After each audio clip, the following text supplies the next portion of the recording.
Welcome to విధాత. రాష్ట్రంలో భూమి చట్టం రాబోతూ ఉంది. ఈ చట్టానికి సంబంధించి రాష్ట్ర ప్రభుత్వం ప్రజల అభిప్రాయాలను తీసుకోవడం కోసం 3 వారాల పాటు పబ్లిక్ డొమైన్లో పెట్టింది. ఈ చట్టాన్ని తీసుకురావడం కంటే ముందు పాత ప్రభుత్వం తీసుకొచ్చినటువంటి ధరణి చట్టం అమల్లో ఉంది. ఆ ధరణి చట్టం ద్వారా అనేక సమస్యలు వచ్చాయని చెప్పిన, అందులో అనేక సమస్యలు పరిష్కారం కావడం లేదన్నటువంటి అంశాన్ని గుర్తించినటువంటి రేవంత్ రెడ్డి ప్రభుత్వం దానిపైన ఒక కమిటీని కూడా ఏర్పాటు చేసింది. ఆ కమిటీ ఏర్పాటులో భాగంగా ఆ కమిటీ చెప్తున్నటువంటి మధ్యంతర నివేదికల ఆధారంగా కొత్త భూమి చట్టాన్ని తీసుకురావాలని ప్రభుత్వం నిర్ణయించింది. ఆ చట్టం యొక్క బాధ్యత కూడా ఈ ధరణి కమిటీలో ఉన్నటువంటి న్యాయ నిపుణులు సునీల్ కుమార్ గారికి అప్పగించింది. చట్టాన్ని అసెంబ్లీలో చర్చకు పెట్టిన తర్వాత మళ్ళీ ప్రజల నుంచి అభిప్రాయాలు తీసుకొచ్చి ప్రజలందరి ఆమోదయోగ్యం అయితేనే దీన్ని చట్టం చేయాలన్నటువంటి ఆలోచనలో ప్రభుత్వం ఉంది. అయితే ఈ కొత్తగా తీసుకొచ్చినటువంటి చట్టం ప్రజలకు ఏ విధమైనటువంటి సమస్యల పరిష్కారం చూపిస్తూ ఉంది. ఈ చట్టంలో ఏమేమి అంశాలు ఉన్నాయి, దీనిపైన ఈ సంవత్సరం జనవరి నుంచి ఇప్పటి వరకు కసరత్తు చేసి ఈ చట్టం యొక్క ముసాయిదాను రూపొందించి ప్రభుత్వానికి అందజేసినటువంటి నల్సార్ యూనివర్సిటీ ప్రొఫెసర్, భూమి హక్కుల కోసం భూమి న్యాయ శిబిరాలు ఏర్పాటు చేసి రైతుల తరపున నిలబడి పనిచేసినటువంటి న్యాయవాది భూమి సునీల్ గారు మన దగ్గర ఉన్నారు. సునీల్ గారితో ఈ విషయాల్ని మాట్లాడదాం. నమస్కారం సార్. నమస్తే. మీరు ప్రజల కోసం భూమి చట్టాన్ని అంటే ROR చట్టాన్ని, ముసాయిదా చట్టాన్ని తయారు చేశారు. ఈ చట్టాన్ని అసెంబ్లీలో చర్చ చేసిన తర్వాత ప్రజాభిప్రాయానికి ఎందుకు పెట్టాల్సి వచ్చింది, దానికి కారణాలను ఏమైనా వివరిస్తారా?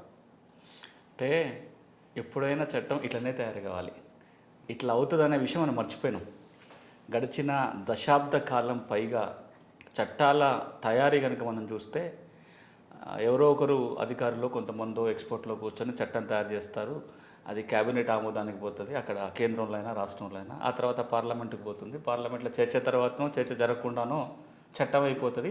చట్టం అయిన తర్వాత ప్రజలకు తెలుస్తుంది, ఈ చట్టం ఉంది, చట్టంలు ఇవి ఉన్నాయట అనే ఒక అంశాలు తెలుస్తాయి. కానీ ప్రజాస్వామ్య ప్రభుత్వాలలో చట్టం తయారీ విధానంలో ఒక ఆనవాయితీ ఏంటంటే ఏ చట్టం చేసినా విస్తృతంగా ఆ చట్టం గురించి చర్చ జరగాలి.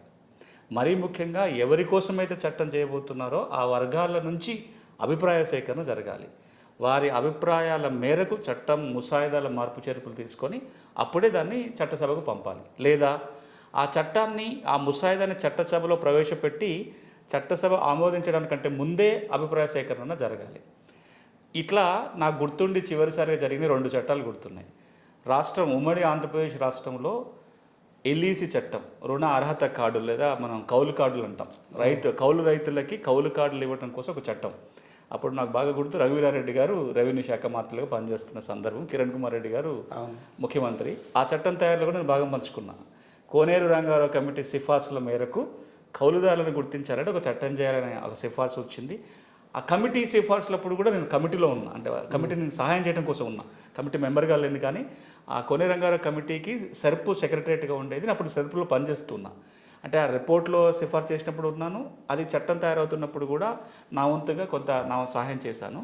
అప్పుడు ఏం జరిగింది, ఆ ముసాయిదా చట్టాన్ని మండల స్థాయి దాకా తీసుకెళ్లారు. రెవెన్యూ అధికారులకి ఒక ఆదేశాలు ఇచ్చి మండల స్థాయిలో, డివిజన్ స్థాయిలో, జిల్లా స్థాయిలో, రాష్ట్ర స్థాయిలో సదస్సులు పెట్టి కౌలు రైతుల, ఇతర రైతు నాయకుల, రైతు సంఘాల, రైతుల అభిప్రాయాలు తీసుకొని ముసాయిదా తయారు చేసి అసెంబ్లీకి పంపారు. రెండో సందర్భం ఉమ్మడి రాష్ట్రంలో ఇంకొక చట్టం, అది రాష్ట్రపతి ఆమోద ముద్రం పోయి ఇంకా రాలేదు, కానీ అది కూడా ఇలాగే జరిగింది. అందులో కూడా నేను భాగస్వామిని.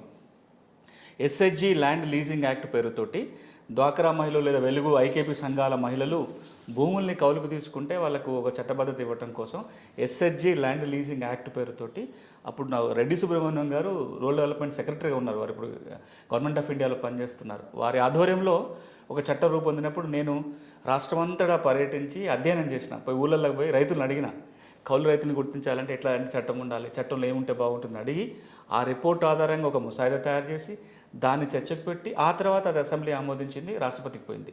ఇవి 2 రాష్ట్రంలో జరిగిన సందర్భం. కేంద్ర స్థాయిలో మీకు గుర్తుంటే 2005లో అటవీ హక్కుల చట్టాన్ని తీసుకొచ్చేటప్పుడు, ఆ అటవీ హక్కుల చట్టాన్ని 2005లో పార్లమెంట్లో ప్రవేశపెట్టి 2 ఏళ్ల పాటు చర్చకుంచారు. 2007లో ఆమోదం పొందింది, 2008 నుంచి అమల్లోకి వచ్చింది. దేశవ్యాప్తంగా ఆ ముసాయిదా చట్టం మీద చర్చ జరిగింది. దానివల్ల ఏమవుతుంది అంటే 2 మంచి ఫలితాలు వస్తాయి. ఒకటి, వాళ్ళ నుంచి మంచి సూచనలు వస్తాయి. ఎందుకంటే ఎవరి కోసం చట్టం చేస్తున్నా సాధక బాధకాలు వాళ్ళకంటే ఎవరికి బాగా తెలుస్తాయి, అనుభవించే వారికి తెలుస్తుంది కదా. ఇప్పుడు డాక్టర్కి రోగం గురించి బాగా తెలుస్తుందా, రోగికి ఎక్కువ తెలుస్తుందా? ఆయన చెప్పగలుగుతాడు, డాక్టర్ ట్రీట్మెంట్ ఇవ్వగలుగుతాడు. ఇప్పుడు ఈ చట్టం తయారైనప్పుడు కూడా ప్రజలను అడిగితే కనుక మంచి సలహాలు సూచనలు వస్తాయి. 1-2 సూచనలు వచ్చినా అది చాలా గొప్పదే చట్టం మార్చుకోవటం. ఇక దానికంటే కీలకం ఏంటంటే చట్టం రాకముందే చట్టం తెలిస్తే చట్టం అమలు చాలా సులభమవుతుంది. ఈ రాబోయే 6 నెలలకో 2 నెలలకో సంవత్సరానికో చట్టం వచ్చేటప్పటికే అది చర్చించి ఏమేమి ఉందో ముందే తెలిసిపోయి ఒకసారి చట్టం కాగానే దాన్ని అమలు చేయడం సులభం అవుతుంది, అధికారులకు సులభం అవుతుంది, ప్రజలకు కూడా ఈ చట్టంలో ఉంటుందనే విషయం తెలుస్తుంది. అందుకోసమే ఈరోజు ఒక సంతోషకరమైన అంశం ఏంటంటే ముఖ్యమంత్రి గారే ప్రతిపాదన చేశారు, మనం ముసాయిదా తయారు చేద్దాము, ఇది ప్రజాపాలన కదా, ప్రజాప్రభుత్వం ఏర్పడింది కాబట్టి అసలు ఈ ముసాయిదానే ప్రజలను అడుగుదాం, వాళ్ళ అభిప్రాయాలు తీసుకుందాం అని వారు అభిప్రాయపడ్డారు. రెవెన్యూ మంత్రి గారు ఫ్లోర్ ఆఫ్ ద హౌస్ అసెంబ్లీలో వారు మాట్లాడుతూనే అన్నారు, మేము అందరి సలహాలు సూచన మంచి ఉంటే ఏదైనా స్వీకరిస్తాం, ఇంత మునుపు చేసిన ప్రభుత్వంలో మంచి ఉన్నా తీసుకుంటాం, పాత చట్టంలో మంచి ఉంటే తీసుకుంటాం, మేధావులు చెప్పినా రైతు చెప్పినా చెట్టు కింద ఆయన చెప్పినా అపర మేధావులు చెప్పినా మేము అందరి సలహాలు తీసుకొని దీన్ని అప్పుడు తర్వాత చట్టం తీసుకొస్తాం అన్నారు. ఇది ఒక మంచి పరిణామం నా దృష్టిలో. లా చదువుకున్న వ్యక్తిగా 20 ఏళ్ళుగా చట్టాల మీద పనిచేస్తున్న వ్యక్తిగా, చట్టాలని పేదలకు ముఖ్యంగా ప్రజలందరికీ చుట్టాలు చేయాలని పనిచేసిన వ్యక్తిగా ప్రతి చట్టం ఇట్లనే తయారు కావాలి. కాదు, నరేంద్ర మోడీ గారు రైతు చట్టాలు తీసుకొచ్చినప్పుడు ప్రజాప్రయాణం పెడితే ఆ ఢిల్లీ చుట్టూ ఆందోళన జరిగేటి కావు. ప్రజాప్రయాణం పెట్టింటే అంత ఆందోళన జరిగేది. చట్టం వచ్చినాక ప్రజలకు తెలిసింది, చట్టం వచ్చిన తర్వాత ప్రజలకు తెలిసింది. మరి రైతులను అడిగితే సరిపోయింది. ఇప్పుడు నేను ఇంకోటి చెప్తా, నిజంగానే ఆ 3 చట్టాలలో ఒక చట్టం నేను అప్పుడు కూడా మాట్లాడిన అంశం మీద, కాంట్రాక్ట్ వ్యవసాయం మీద ఒక చట్టం వచ్చింది. ఈ రోజు కూడా చట్టం ఉన్నా లేకపోయినా భారతదేశంలో కాంట్రాక్ట్ వ్యవసాయం జరుగుతుంది. 2 తెలుగు రాష్ట్రాలలోనే 25 నుంచి 40 లక్షలు 50 లక్షల వరకు రకరకాల పంటలు కాంట్రాక్ట్ వ్యవసాయం జరుగుతుంది. 2005లోనే కాంట్రాక్ట్ వ్యవసాయానికి సంబంధించిన నిబంధన రాష్ట్ర మార్కెటింగ్ చట్టంలో వచ్చింది. ఈ రాష్ట్ర మార్కెటింగ్ చట్టంలో కాంట్రాక్ట్ వ్యవసాయ నిబంధనతో పోల్చుకొని చూస్తే కేంద్రం ఏదైతే కాంట్రాక్ట్ వ్యవసాయం తీసుకొచ్చిందో అది చాలా మెరుగ్గా ఉంటుంది.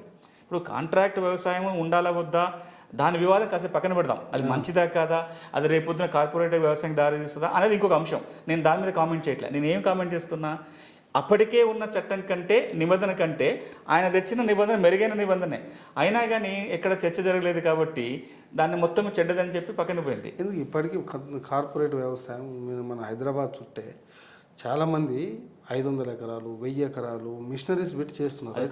కాంట్రాక్ట్ వ్యవసాయం ఇప్పుడు మనకు వచ్చే కూరగాయలు మీరు ట్రేడ్ చేసుకున్నప్పుడు పెద్ద పెద్ద మాల్స్లో అమ్ముతున్న కూరగాయలు కానీ కొన్ని రకాల ఆర్గానిక్ అన్ని మీరు దాన్ని ట్రేడ్ చేసుకుంటూ పోతే ఎక్కడో ఒక చోట కాంట్రాక్ట్ వ్యవసాయం ద్వారా పండించినవే అవి.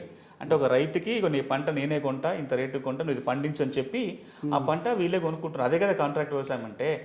ఈ రోజున తెలంగాణ రాష్ట్రంలో కాంట్రాక్ట్ వ్యవసాయ నిబంధన ప్రకారం సమస్య ఉంటే మార్కెట్ కమిటీకి పోవాలి. అంటే ఇది టాపిక్ డైవర్ట్ అవుతుంది కానీ నేను ఆ చట్టాలని ప్రజలు ఎందుకు పెట్టాలంటే ప్రజలలో పెట్టినప్పుడు ఈ 2 గొప్ప మేలు జరుగుతుంది. ఈ రోజున కొత్తగా తీసుకురాబోతున్న తెలంగాణ 6 ముసాయిదా చట్టం ప్రజల్లోకి వెళ్ళటం, ప్రజలు చర్చించడం చాలా సంతోషం. నా దృష్టిలో ఇది మేధావులు లేదా రెవెన్యూ సిబ్బంది లాయర్లు ఇంతవరకే చర్చ పరిమితం కాకుండా అరకదున్నుకునే రైతు చర్చించుకోవాలి.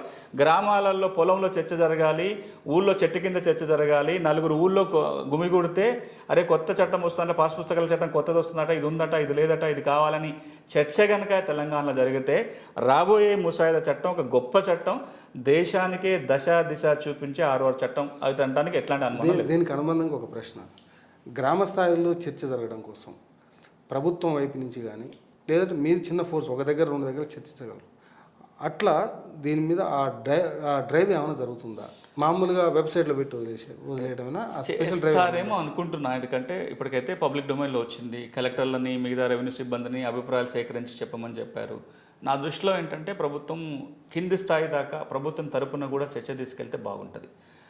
అధికారులు కానీ మంత్రులు కానీ ప్రజాప్రతినిధులు కానీ అందరూ కూడా వాళ్ళ స్థాయిలలో కింద స్థాయి వరకు ఈ చర్చ జరిగితే ఈరోజు సమస్య ఏంటి, ఈ చట్టం ఆ సమస్యను ఎట్లా తీర్చబోతుంది, ఒకవేళ ఈ చట్టం వస్తే కొత్త సమస్యలు ఏమైనా వచ్చే అవకాశం ఉందా, పక్క రాష్ట్రాల్లో ఏం జరుగుతుంది, ఇంతకంటే మెరుగ్గా చేయొచ్చు అనే ఆలోచన చేసుకోవటం చాలా మంచిది. చాలా కీలకమైన అంశం కూడా. భూమి చట్టాలలో అన్నిటికంటే కీలకమైన చట్టం ఏదైనా ఉంటుందంటే 6వ చట్టమే. ఈ చట్టం ప్రతి భూమి ఉన్నవాడికి వర్తిస్తుంది. మీకు భూమి ఉందంటే ఈసారి ఈ చట్టంలో కేవలం వ్యవసాయ భూములకు వచ్చిన ఆర్ఓఆర్ కాదు ఇది. మనం ముసాయిలో చర్చించుకుంటే వ్యవసాయేతర భూములకు కూడా రికార్డు తయారయ్యే విధానం రాబోతుంది. అంటే తెలంగాణ రాష్ట్రంలో భూమి ఉన్న ప్రతి వాళ్ళకి ఈ చట్టం వల్ల ఎఫెక్ట్ అవుతారు ఏదో ఒక రకంగా. అంటే గజం భూమి ఉన్న వాడికి కూడా ఈ చట్టంతో ప్రభావితం. ఇంటి స్థలం ఉందా, ఇల్లు లేదా వ్యవసాయ భూమి ఉందా, ఖాళీ స్థలమా, ఇంకేదా నీకు భూమి ఉందా, అపార్ట్మెంట్ కూడా ఏదైనా అపార్ట్మెంట్కి 69 ఏదో గుండె 29 యార్డులు 10 యార్డులు 20 యార్డులు ఉంటుంది కదా. నీకంటూ భూమి ఉంటే ఈ చట్టం నీకు తెలియాలి. నీకంటూ భూమి ఉంటే ఈ చట్టం వల్ల నీకు ఏం జరగబోతుందో అర్థం చేసుకోవాలి. కాబట్టి ఇంటి స్థలం ఉన్న అపార్ట్మెంట్ లో అన్డివైడ్ షేర్ ఉన్నా నీకు భూమి లేకున్నా చర్చించుకోవాలి. రేపు నీకు భూమి కొనుక్కుంటే ఏం జరగబోతుంది రేపు నువ్వు కొంటే. అంటే తెలంగాణలో ఉన్న ప్రతి వ్యక్తి రాబోయే ఒక 15-20 రోజుల పాటు తప్పకుండా మాట్లాడుకోవాల్సిన అతి కీలకమైన అంశం ఈ ముసాయిదా చట్టం. బీఆర్ఎస్ ప్రభుత్వంలో ముఖ్యమంత్రిగా పనిచేసినటువంటి కేసీఆర్ గారు కోర్ బ్యాంకింగ్ సిస్టంలో ముటేషను లేకపోతే ఇమీడియట్గా అవుతుంది, దీన్ని మొత్తం కూడా అంతా ట్రాన్స్పరెన్సీగా చేస్తామని చెప్పి 2020లో ఆర్ఓఆర్ చట్టానికి సవరణ తీసుకొచ్చి ధరణిని తీసుకొచ్చారు. ఆ చట్టమే ధరణి చట్టం అనేది ప్రజలకు పోయింది. అది ఆర్ఓఆర్ అమెండ్మెంట్ యాక్ట్ కావచ్చు, కానీ ఆ చట్టం రైతులకు మేలు చేయడం లేదు, అన్ని రైతుల్ని కోట్ల పాలు చేసిందని చెప్పి ఈ ప్రభుత్వాధినేతలు అడిగారు. దాన్ని బంగాళాఖాతంలో వేస్తున్నారు. ఆ దిశగా అడుగులు నడుస్తూ ఉన్నాయి అనుకుందాం. ఈ 2020 చట్టానికి, ధరణి చట్టానికి ఇప్పుడు ప్రజల కోసం పబ్లిక్ డొమైన్లో పెట్టినటువంటి ముసాయిదా చట్టానికి ఉన్నటువంటి తేడాలు ఏమిటి? చాలా 1-2 కాదు. మీరు 2020 చట్టం తీసుకుంటే మీరే అన్నారు ఒక మాట, భూములకి కోర్ బ్యాంకింగ్ విధానం తీసుకొస్తున్నామని వచ్చిన చట్టం 2020 చట్టం. భారతదేశంలో ఎక్కడ కూడా భూములకి కోర్ బ్యాంకింగ్ విధానం గురించి రాలేదు. భూమి వేరు, డబ్బు వేరు. కోర్ బ్యాంకింగ్ విధానం అంటే ఏంటి? నాకున్న ₹1,00,000 తీసుకెళ్ళి బ్యాంకులో దాచుకుంటా, అకౌంట్ ఓపెన్ చేసి ఒక బ్యాంకులో దాచుకుంటా. బ్యాంక్ అయినా నాకు ఒక పాస్బుక్ ఇస్తాడు, కావాలంటే ఒక చెక్ బుక్ ఇస్తాడు, ఓ ఏటీఎం కార్డు ఇస్తాడు, కావాలి నెట్ బ్యాంకింగ్ ఇమ్మంటే నెట్ బ్యాంకింగ్ ఇస్తాడు. అవన్నీ తెచ్చుకున్న తర్వాత నా అకౌంట్లో ఉన్న ₹1,00,000 నేను కావాలంటే ఏటీఎం ద్వారా విత్డ్రా చేసుకుంటా, నెట్ బ్యాంకింగ్ ద్వారా మీకు ట్రాన్స్ఫర్ చేయొచ్చు, లేదా ఫోన్పేనో ఇంకో ద్వారా మీరు పంపించవచ్చు. నా అకౌంట్లోకి వెళ్ళి పంపగానే ఇక్కడ డిడక్ట్ అవుతుంటే మీకు యాడ్ అవుతుంటాయి. అంత సులభంగా. నేను ఇంకా బ్యాంకు మెట్లు కూడా ఎక్కాల్సిన పర్లేదు.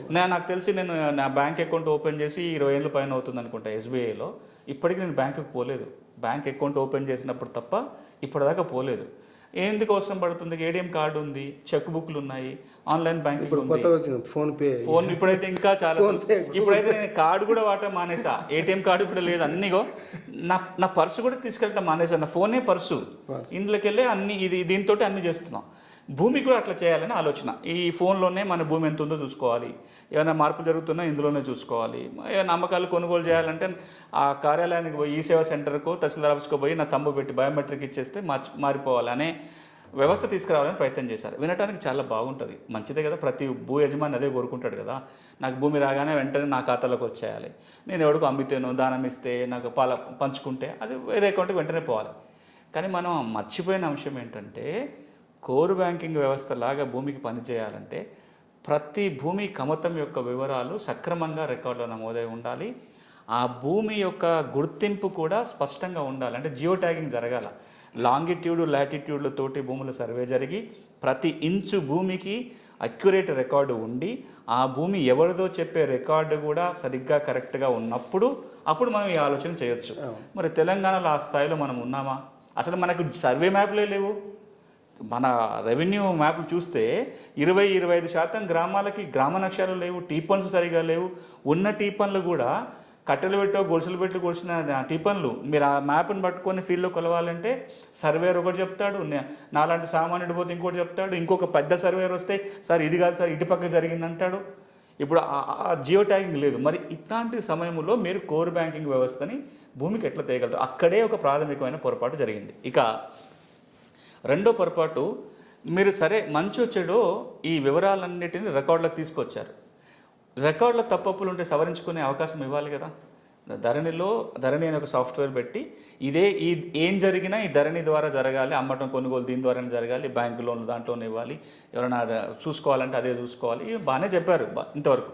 కానీ ఇందులో తప్పులుంటే ఎవరు సవరించాలి?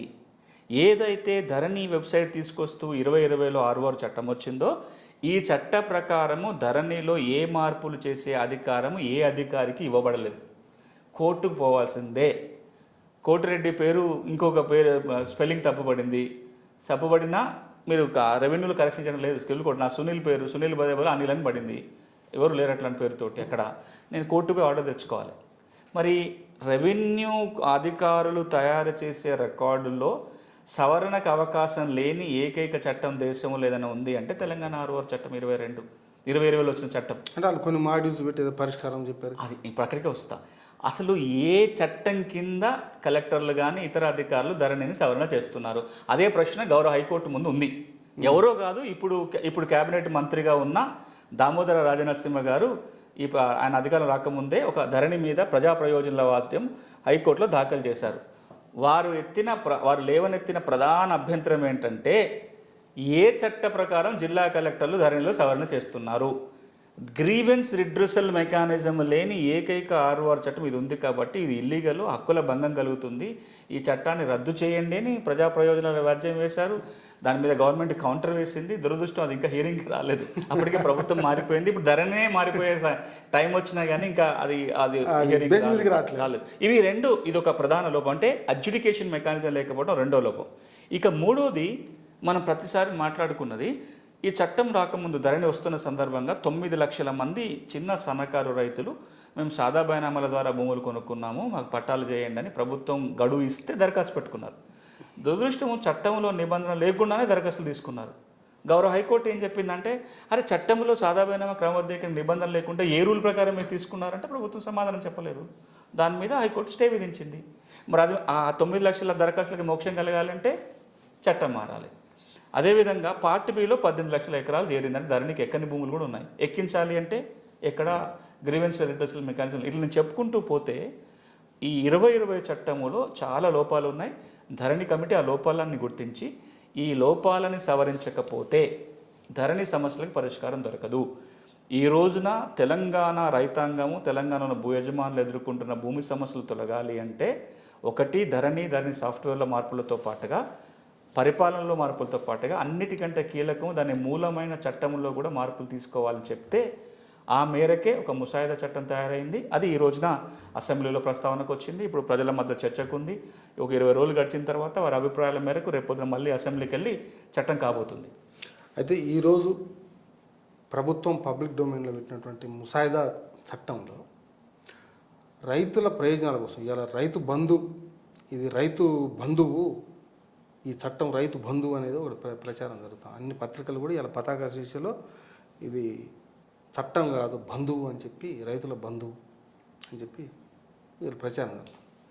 ఈ చట్టంలో రైతులకు సంబంధించినటువంటి అంశాలే దీంట్లో ఉన్నాయి, అంటే భూ యజమానులకు సంబంధించిన అంశాలు కాబట్టి ఇందులో ఉన్నటువంటి ప్రధానమైనటువంటి ఏమేమి హైలైట్స్ ఏమున్నాయని చెప్పగలుగుతారు?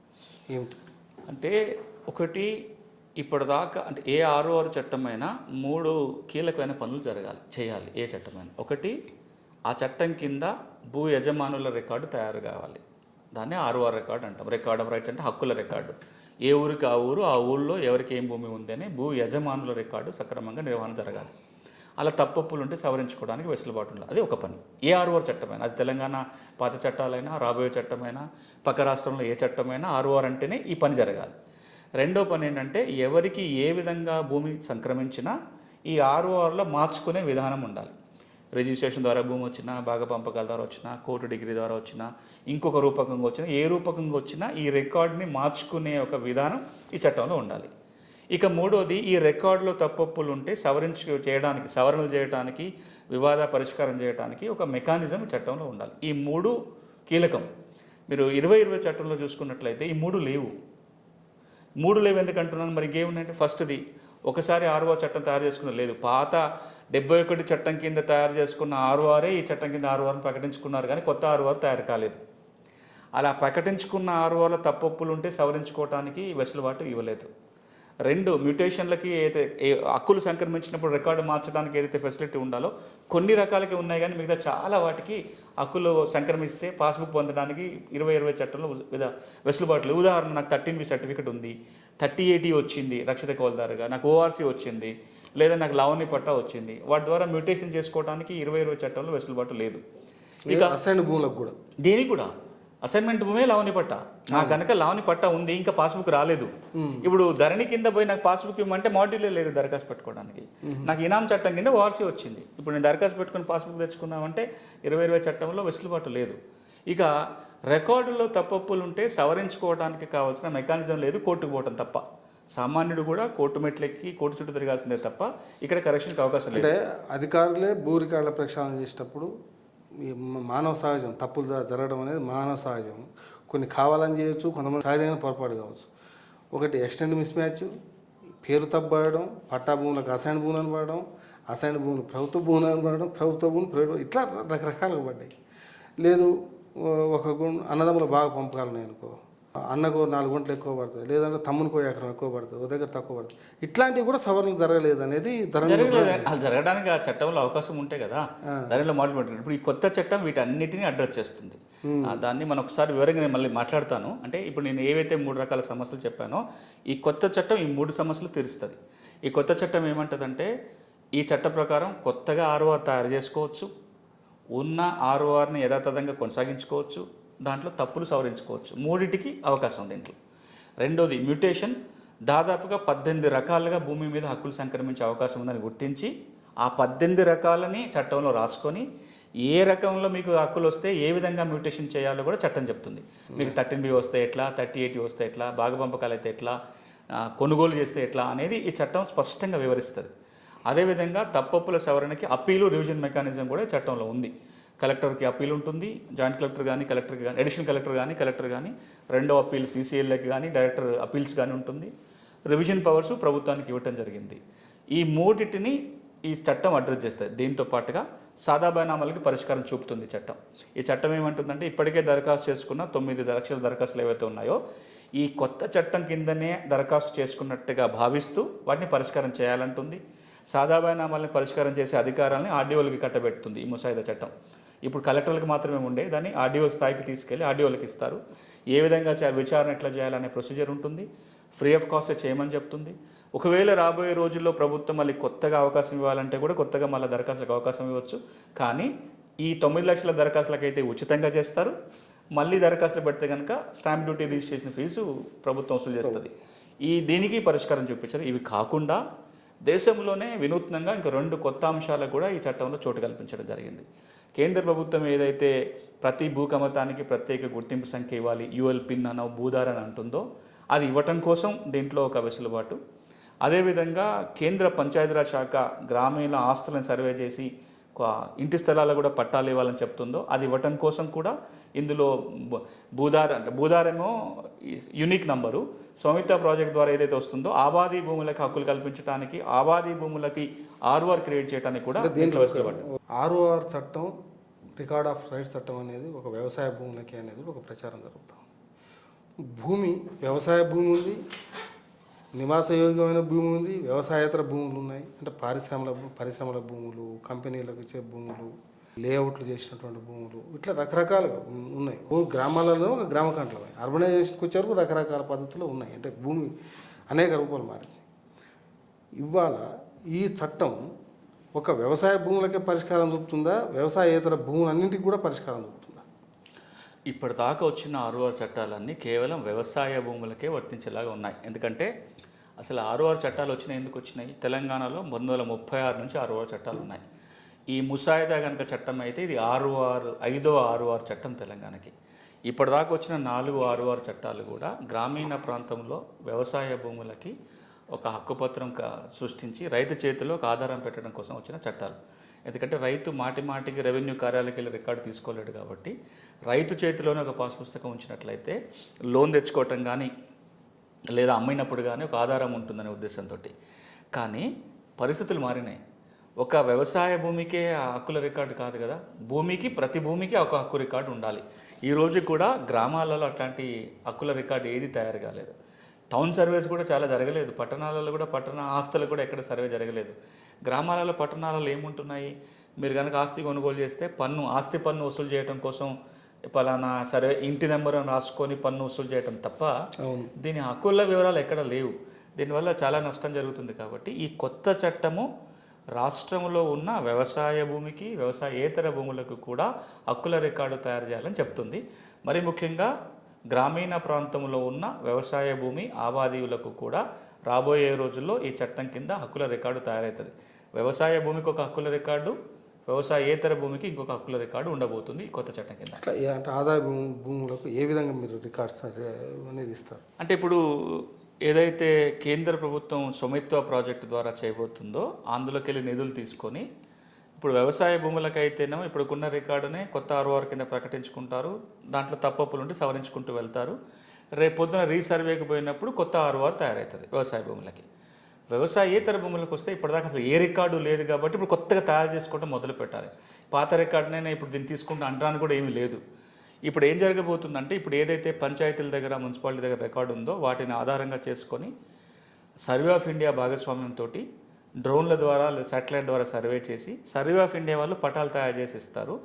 రెవెన్యూ శాఖ ఆ భూములకి ఎవరిది ఏదనేది సెటిల్మెంట్ చేస్తుంది. కొత్తగా ఆర్ఓఆర్ తయారైన తర్వాత ఈ రిజిస్టర్ ఆధారంగానే రాబోయే రోజులలో మ్యూటేషన్ జరుగుతాయి. అంటే ఇది కొంత సమయం తీసుకుంటుంది. ఆల్రెడీ తెలంగాణలో ఒక 2 గ్రామాలలో పైలట్ ఎన్నికల కంటే ముందే ప్రారంభమైంది, కానీ చట్టంలో వెసులుబాటు లేకుండా ఉండే. ఈ కొత్త చట్టము ప్లస్ కేంద్రం చెప్తున్న స్వామిత్వ ప్రాజెక్టు లంకె కుదిరితే తెలంగాణలో ఉన్న 11,000 రెవెన్యూ గ్రామాలలో ఏవైతే ఆబాదులు ఉన్నాయో అవన్నీ కూడా సర్వే అయిపోయి కొత్త రికార్డు తయారవుతుంది.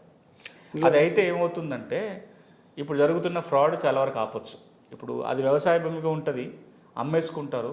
కొంతమంది ప్లాట్లు తీసుకొని లేఅవుట్లు వేసి ఆ అమ్మకాలు జరిగిపోయి ఉంటాయి, కానీ ఇంకా ఇది వ్యవసాయ భూమిగా చూపిస్తూ ఉంటారు. ఆబాదీలేమో గ్రామ కంట్ల వరకే అట్లని కాదు. అంటే మనం రెండు అర్థం చేస్తాం. ఆబాది అంటే నివాస స్థలాల కోసం కేటాయించబడిన ప్రాంతము అని అర్థం. ఒకప్పుడు ఆబాది అంటే నెంబర్ లేకుండా కొంత ప్రాంతానికే ఉండేది. ఇప్పుడు ఆబాదీలన్నీ పెరిగిపోయినాయి. దాని చుట్టుపక్కల ఉన్న వ్యవసాయ భూములు కూడా గ్రామాలు విస్తరించినాయి, మున్సిపాలిటీలు. అంటే దాంట్లో ఇంకొక సమస్య ఉంది. ఇప్పుడు యాదగిరిగుట్టకు మన యాదాద్రి పుణ్యక్షేత్రం ఉంది కదా, పుణ్యక్షేత్రానికి దాదాపు 30 కిలోమీటర్ల పరిధి లోపల అనేక గ్రామాలలో వెంచర్లు వేసి రమ్మిరు. సాటర్డే సండే వస్తే హైదరాబాదు వరంగల్ పట్టణాల నుంచి వెహికల్స్ పెట్టి తీసుకెళ్తారు ఆ ఊర్లకి. వెంచర్లు చేస్తారు, అమ్మేస్తారు. అసలు అవి నాలా లేదు, ఏది లేదు, అమ్ముతారు. రిజిస్ట్రేషన్లు అవుతున్నాయి. మళ్ళీ అగ్రికల్చర్గా డబుల్ రిజిస్ట్రేషన్లు అవుతున్నాయి. మళ్ళీ రైతుల దగ్గరనే ఉన్నాయి. ఇప్పుడు సాధ్యపడుతుంది. ఇప్పుడు అది ఈ ఇష్యూని అసలు ఎట్లా ట్యాకిల్ చేస్తారు? అంటే ఇప్పుడు అది దాని మూల కారణానికే మందేయటం ఈ చట్టం.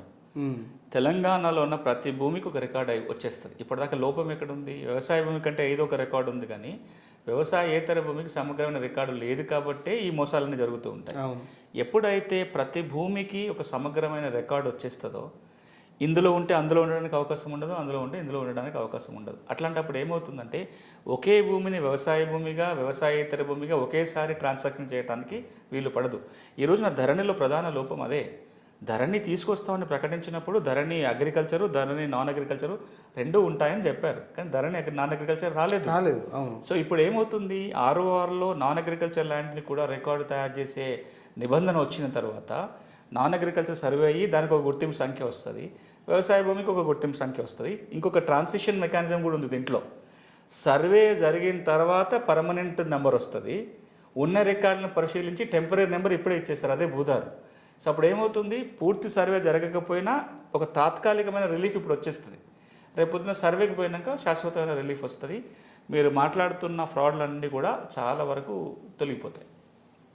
అంటే మేజర్గా వస్తున్న దాంట్లో కొంతమంది ఏమో పేపర్ల మీద లేఅవుట్లు చేస్తారు, అసలు భూమి యజమానికి కూడా తెలియదు. ఇప్పుడు చాలా గమ్మత్తుగా ఉంది, భూ యజమానులకు కూడా తెలియదు. రిజిస్ట్రేషన్లు జరిగినాయి, అట్లా దాదాపు 100 ఎకరాలు జరిగినాయి హైదరాబాద్ చుట్టూ. వాడు నా ప్లాట్ అని పోతాడు, ఆ భూమి యజమాని వాడు వేరే అమ్ముకుంటాడు.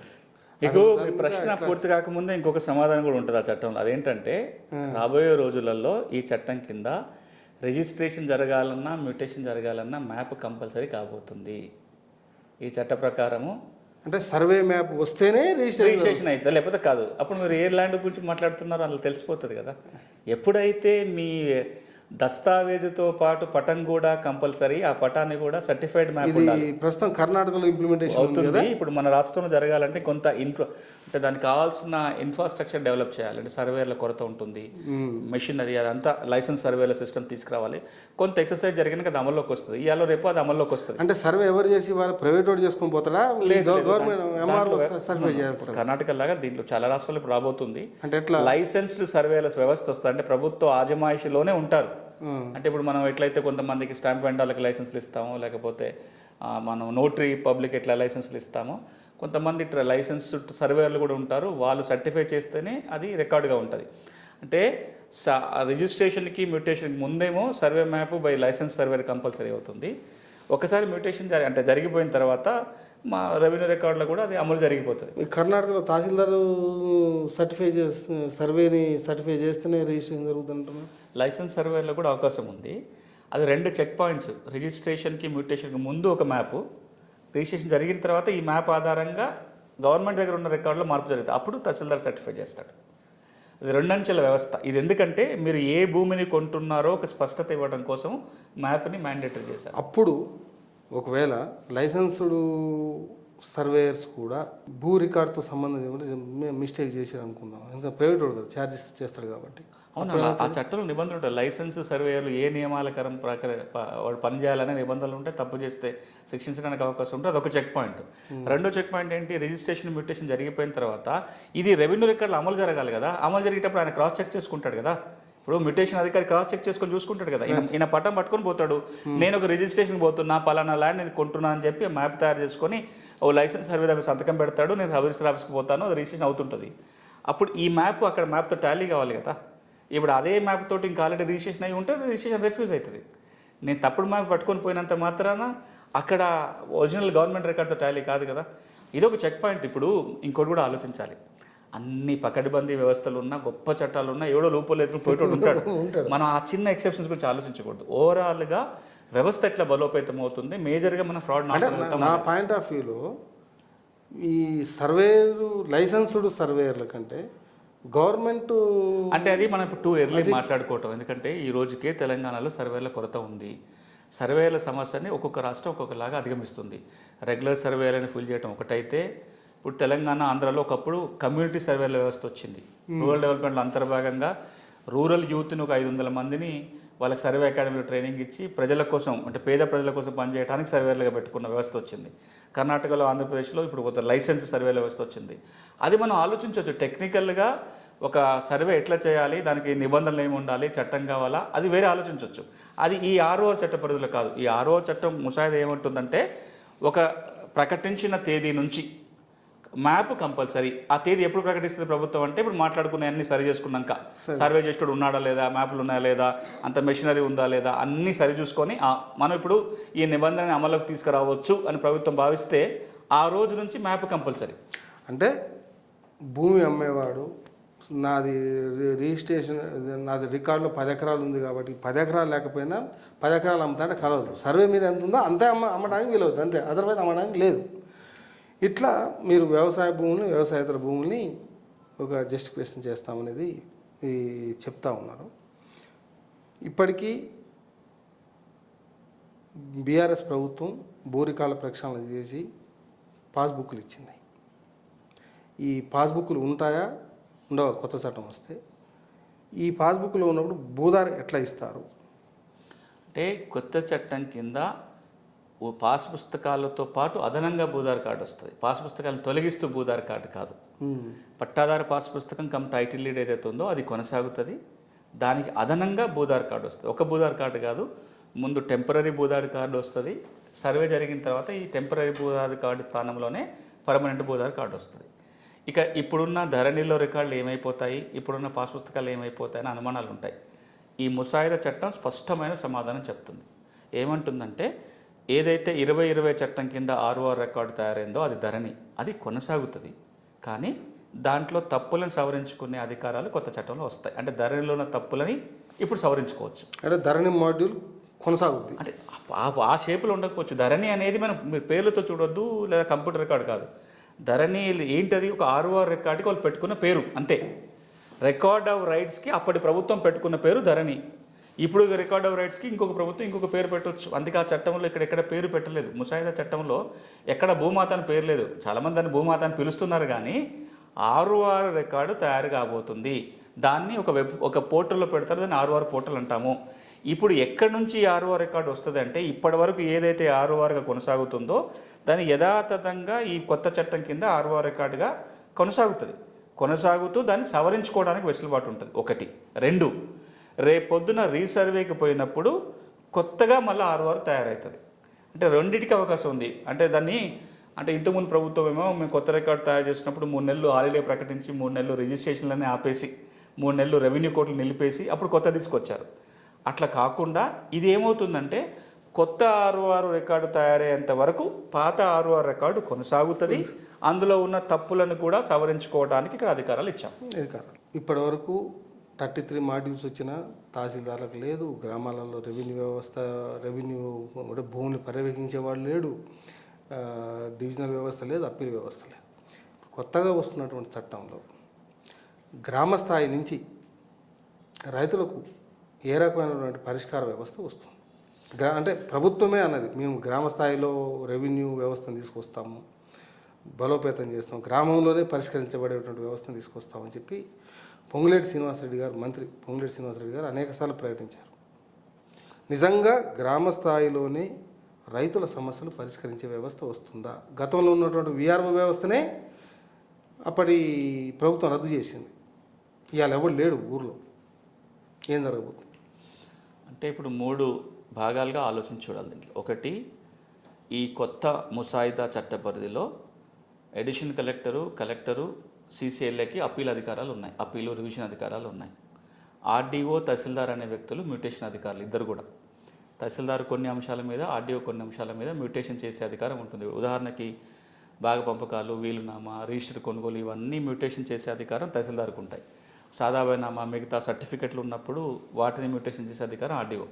అంటే కింద తహసీల్దార్ దగ్గర నుంచి సీసీఎల్ఏ వరకు ఈ చట్ట పరిధిలో అధికారాలు వచ్చినాయి. ఇది ఒక ఎత్తు అయితే. రెండోది, ఇప్పటికే ఉన్న 6Rని సవరించడం కోసం ఏదైతే ఇప్పుడు పద్ధతి కొనసాగుతుందో అది కొనసాగుతుంది. అంటే అధికారాల వికేంద్రీకరణ చేసి తహసీల్దార్ దగ్గర నుంచి సీసీఎల్ఏ వరకు ఇప్పుడున్న 6R రికార్డుని ఎట్లయితే సవరించబోతున్నారో ఆ సవరణ ప్రక్రియ కొనసాగుతుంది. అంటే 1 టైం 6Rకి సంబంధించి ఇప్పుడున్న ప్రక్రియ కొనసాగుతుంది. ఆ తర్వాత వచ్చే చేంజెస్ మీద అప్పీల్ కనుక చేసుకోవాలంటే కొత్త యంత్రాంగం వస్తుంది. ఈ 2 ఈ చట్టంలో ఉన్నాయి.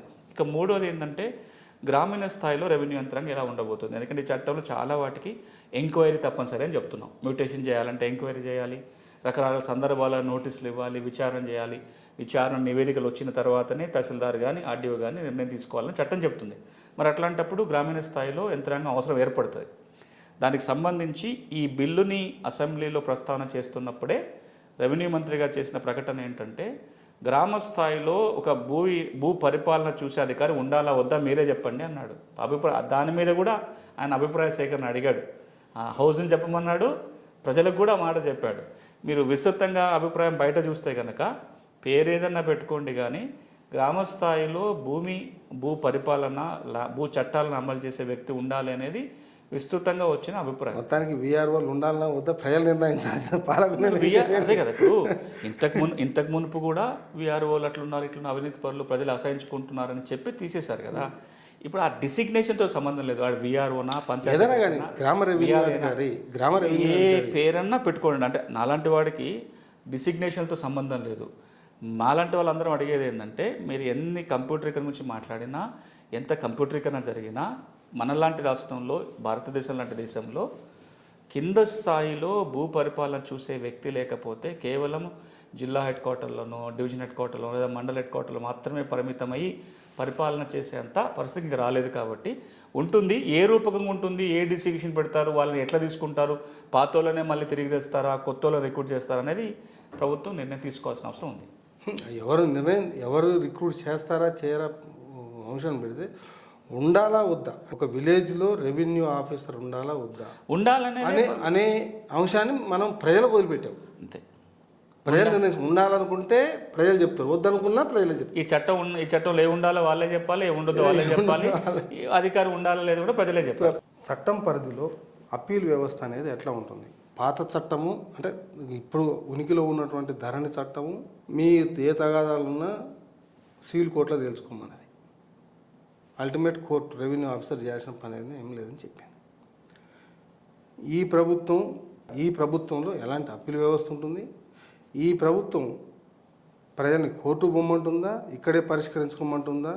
అసలు కోర్టుల పాత్ర కూడా ఎట్లా ఉండబోతుంది?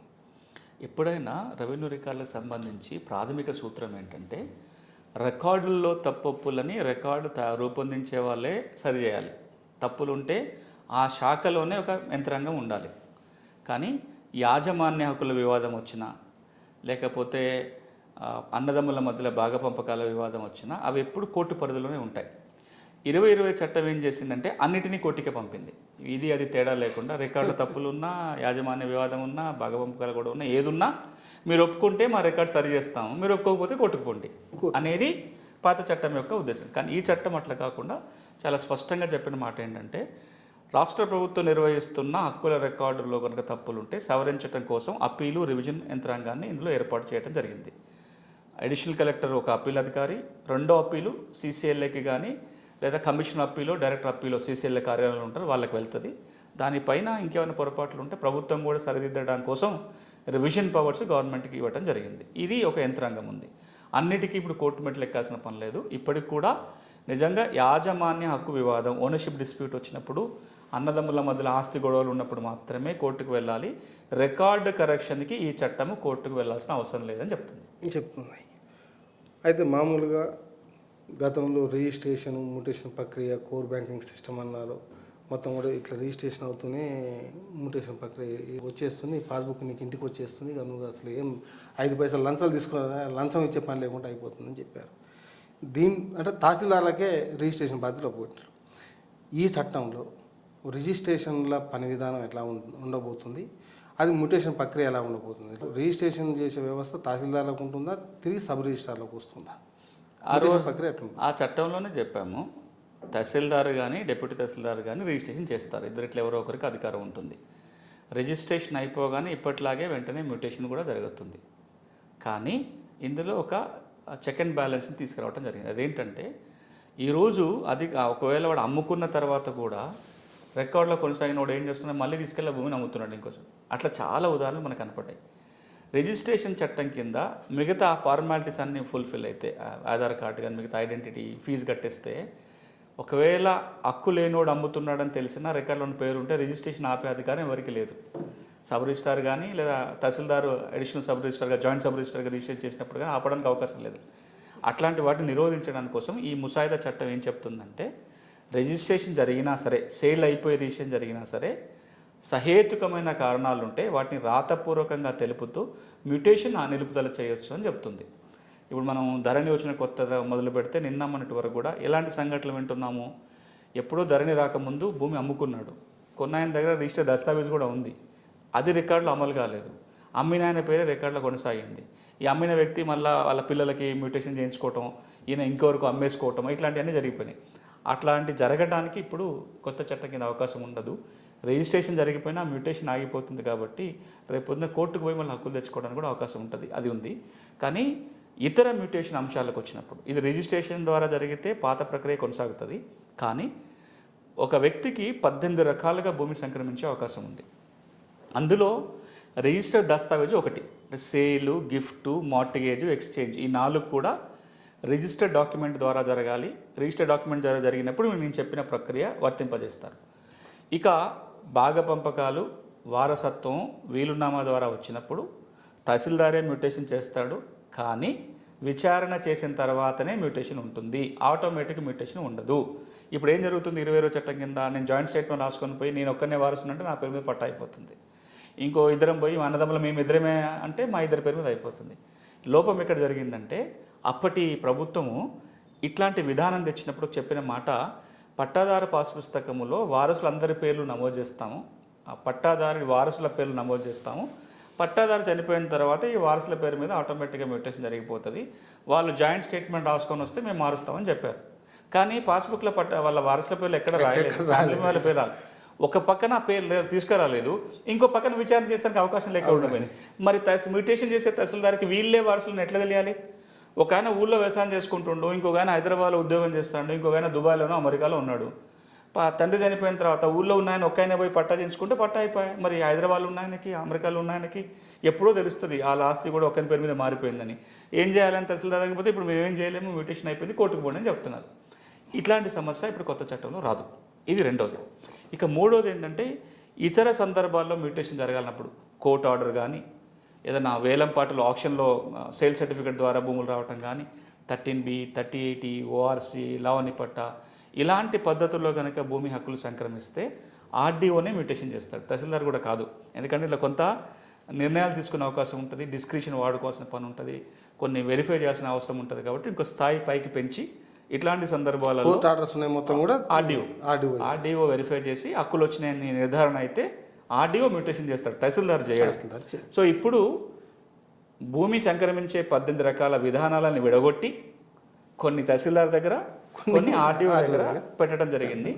ఒకవేళ ఈ మ్యూటేషన్ జరిగిపోయిన తర్వాత కూడా అభ్యంతరాలు ఉంటే అడిషనల్ కలెక్టర్ దగ్గర అప్పీల్ వేసుకోవచ్చు. అక్కడ కూడా అభ్యంతరాలు ఉంటే సీసీఐల దగ్గర 2 అప్పీల్ వేసుకోవచ్చు. గవర్నమెంట్ దగ్గర రివిజన్ అవకాశం కూడా ఉంది. అంటే మీరు ఇక సివిల్ కోర్టుకు వెళ్లకుండా లేదా మాటికి హైకోర్టుకు వెళ్లాల్సిన అవసరం లేకుండా ఒక 3 అంచెల వ్యవస్థ తయారై ఉంది. ఇక్కడే ఏదో ఒక చోట గతంలో ఉన్న వ్యవస్థ, గతంలో దానికంటే కొంచెం ఒక స్టెప్ పైకి వచ్చింది. ఇంతకు మునిపేమో RDO first appeal, additional collector second appeal ఉండేది. ఇప్పుడు అడిషనల్ కలెక్టరే ఫస్ట్ అప్పీలు, సీసీఎల్ఏ సెకండ్ అప్పీల్కి వచ్చారు. ఎందుకంటే మారిన పరిస్థితుల్లో భూముల విలువలు కూడా పెరిగినాయి, వివాదాలు పెరిగినాయి, కొత్త సెన్సిటివ్ మ్యాటర్లు కూడా ఉంటాయి కాబట్టి అని. ఒకప్పుడు అడిషనల్ కలెక్టర్కే రివిజన్ అధికారం ఉండే, ఇప్పుడు ఆ రివిజన్ అధికారం ప్రభుత్వానికి ఇవ్వడం జరిగింది గవర్నమెంట్ లెవెల్లో. సో ఇది ఏంటంటే కొంతమంది ఏమనుకోవచ్చు అంటే ఇన్ని అంచెలు పెట్టేస్తే ఇక్కడ నుంచి అక్కడికి, అక్కడి నుంచి ఇక్కడ ట్రాక్ చేస్తారు కదా, ఇంకా ఇబ్బందులు అవుతాయి కదా అనుకునే వాళ్ళు కూడా ఉంటారు. కానీ మనం ఆలోచించి చూడాల్సింది ఏంటంటే ఇబ్బంది పెట్టేవాడు ఎప్పుడైనా ఇక్కడ కాకపోతే సివిల్ కోర్టుకు పోతాడు లేదా హైకోర్టుకు పోతాడు. కానీ మనం ఇక్కడే ఒక వెసులుబాటు కల్పిస్తే ఏమవుతుందంటే తక్కువ ఖర్చుతోటి కొంత సత్వరం చేయడానికి ఉంటుంది.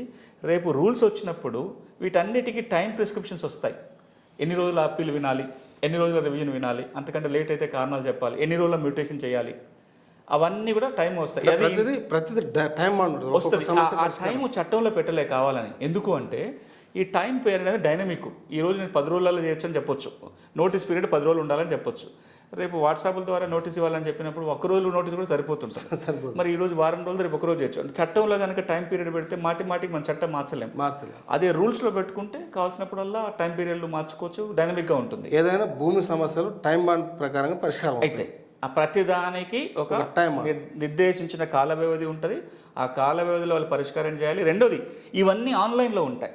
అంటే ఇప్పుడు ఎంతమందిలాగా మాన్యువల్ సిస్టమ్ ఉన్నప్పుడు ఏమయ్యేదంటే ఎంతకాలం పెండింగ్ ఉన్నా తెలిసేది కాదు. ఈ కొత్త చట్టం వచ్చిన తర్వాత ఆర్ఓఆర్ అప్పీల్స్, రివిజన్స్ అన్నీ కూడా ఇప్పటికే ఒక సాఫ్ట్వేర్ ఉంది, ఎవరు వాడట్లేరు. రెవెన్యూ కోర్టుల సాఫ్ట్వేర్ ఉంది. ఈ కేసులన్నీ దాంట్లో ఉంటాయి కాబట్టి ఎవరైనా ఎప్పుడైనా ఎక్కడైనా ఏ సర్వే నెంబర్లో ఏ ఊర్లో ఏ వివాదం ఉందో అక్కడ చూసుకోవచ్చు, ఏ స్థాయిలో పెండింగ్ ఉందో చూసుకోవచ్చు, సామాన్యుడు చూడవచ్చు, పై అధికారి చూసి రివ్యూ చేసుకోవడానికి ఉంటుంది. కాబట్టి కొంత సత్వర న్యాయం జరగడానికి అవకాశం ఉంటుంది. అయితే దీంట్లో కొంచెం ఒక ఎగ్జామ్షన్లో ఒక ప్రశ్న దీనికి సంబంధించి, భూములకు సంబంధించి ఇప్పుడు మన అధికారులు అంటే ఈ అధికారులు చేసే ఈ ట్రిబ్యునల్స్ ఏవైతున్నాయో వీటికి మనం టైం బాండ్ పెడతా ఉన్నామని చెప్తున్నారు. చాలా కేసులు, దాదాపు 40% కేసులలో 40% కేసులు న్యాయ వివాదాలు కోర్టులలో, ఇది జిల్లా కోర్టులు అయితేనేమి, హైకోర్టులు అయితేనేమి, ఈ కోర్టులలో ఉన్నాయి.